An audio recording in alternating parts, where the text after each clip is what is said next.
श्री माथुर चतुर्वेद परिषद के तत्वावधान में गुरुवार को यमुना जन्मोत्सव के अवसर पर पुण्य तीर्थ विश्राम घाट से प्रत्येक वर्ष की भांति इस साल भी भव्य शोभा यात्रा निकाली गई।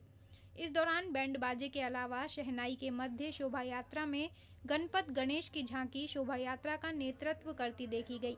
इस मौके पर बैंड बाजों और ढोल नगाड़ों की धार्मिक धुनों के मध्य शोभा यात्रा का माहौल भक्ति और भाव से ओतप्रोत हो गया।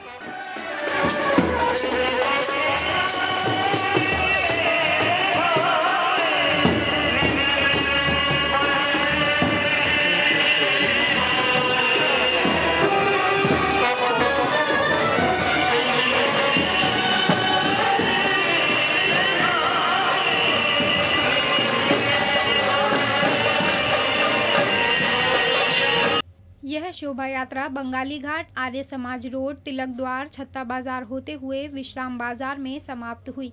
शोभा यात्रा का जगह जगह पर यमुना भक्तों ने पुष्प वर्षा कर स्वागत और सम्मान किया। इस मौके पर यमुना महारानी की 56 भोग झांकी प्रमुख आकर्षण का केंद्र रही।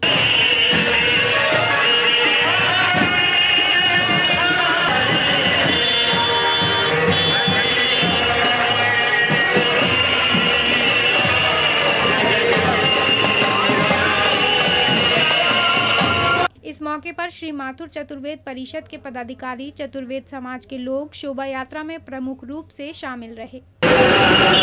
श्री माथुर चतुर्वेद परिषद के तत्वावधान में आज यमुना जन्मोत्सव धूमधाम से मनाया गया। सुबह जहां पर यमुना पूजन किया गया, वहीं शाम को भव्य और आकर्षक एक शोभा यात्रा निकाली। ये सभी माथुर चतुर्वेद परिषद के वो पदाधिकारी और समाज के लोग हैं जिनके द्वारा जो यमुना भक्त हैं और इन्होंने धूमधाम से शोभा यात्रा को निकाला। मैं आपसे बात करूंगा, क्या कुछ तैयारी हुई, क्या कुछ आज हुआ? देखिए, यमुना निस्दिन बहत दूध सी मूरख जाने पानी। वो यमुना हमारी माँ है और यमुना का जन्म दिवस, जिस प्रकार लोग जन्म दिवस को अपने घर में बड़ी धूमधाम से मनाते हैं, माँ यमुना का जन्म दिवस माथुर चतुर्वेद परिषद विगत कई वर्षों से मनाती चली आ रही है। प्रातःकाल हम लोगों ने सामूहिक रूप से यमुना पूजन किया और इस भव्य शोभा यात्रा के माध्यम से हम लोगों को ये संदेश देना चाहते हैं कि हमारी यमुना निर्मल रहे, अविरल रहे और इसी प्रकार माँ यमुना के शुद्धिकरण में हमारी संस्था, हमारी समाज के सभी लोग लगे रहें। साथ ही साथ हम बात करेंगे श्री माथुर चतुर्वेद परिषद के संरक्षक गोपेश्वरनाथ चतुर्वेदी जी से, क्या कुछ कहेंगे आज के साथ? ऐसा है कि ब्रजभूमि के लिए दो ही पर्व अति महत्वपूर्ण हैं, एक श्री कृष्ण जन्माष्टमी और श्री यमुना छठ, यमुना जयंती। और भगवान के प्राकट्य से ये दोनों चीज़ें यहाँ से जुड़ी हुई हैं, तो निश्चित रूप से हमारे लिए बड़ा सौभाग्य है। हम लोग यमुना पुत्री बोले जाते हैं। तो आज सुबह से ही हमारे जो मुख्य पुण्य तीर्थ विश्राम घाट है, वहाँ विभिन्न जो है लोग अपनी अपनी शोभा यात्रा लेकर के आ रहे हैं। गुरु गद्दी आई हैं। श्री कृष्ण जन्मभूमि से भी हमने बहुत बड़ी शोभा यात्रा निकाली, लगभग 300 माताएं कलश लेकर के आई। और वो वही भावना ये होती है कि अपनी पटरानी को चाप देने के लिए भगवान पधारें घाट पर, तो वो भी हुआ।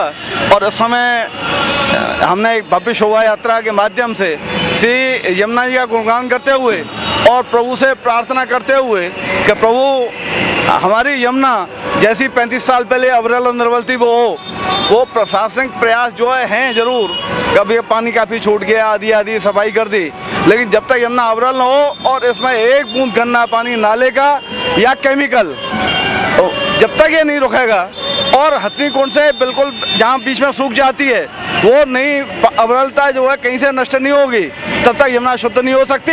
ये शासन, प्रशासन, प्रहंत और केंद्र सरकार का हिंदूवादी सरकार और हमारी गंगा यमुना नहीं रहेंगी तो हिंदू संस्कृति रह ही नहीं सकती। तो उनके लिए प्राथमिकता पर कि यमुना जी अविरल हो, हमारी कहीं से भी रुके नहीं और निर्मल हो, जिससे यह सदानंद संस्कृति हमेशा जीवित रहे।